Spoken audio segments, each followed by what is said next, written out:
This movie was inspired by a true story about the people who actually found a Dibbuk box, and then all sorts of weird things started happening. Even though it sounds sort of like mystical or like a fairy tale, it is a real thing in the Torah that it speaks about different types of demons that can attach themselves to a person. It lives between the living and the dead. And you have this mysterious entity coming in and being part of life. And that, I think, speaks to a lot of people who are searching. And I think that's what's unique about this story and about the whole concept of a Dibbuk. A Dibbuk is a soul that has found no rest and therefore takes over another body. You have to understand, the Dibbuk is trying to escape punishment for its sins.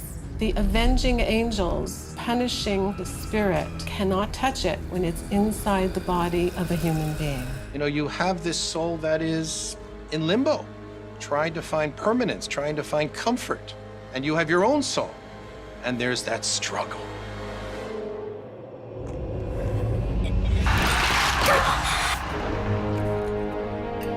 There are certainly physical symptoms of being possessed by a Dibbuk. There is a kind of hysterical behavior. There is jerking of limbs. There is violent convulsions, odd body postures. Physically, the voice would change. There's some supernatural powers as well.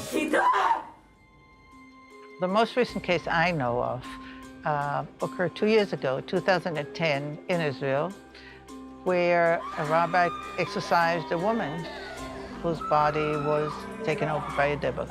And it created quite a ruckus because we thought these things do not happen anymore, but they do. The rabbi is invoking God's name to say to the Dibbuk, I am the representative of God, Dibbuk, leave. You know, it's definitely a metaphor for all of our lives. You know, we all have our little box with our demons in them, and sometimes, like, when you open that up, you know, it comes flooding out and you can't get it back in.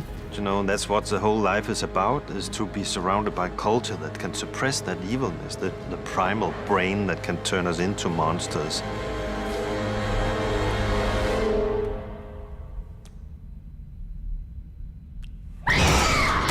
Sam Raimi presents The Possession, rated PG-13, in theaters August 31st.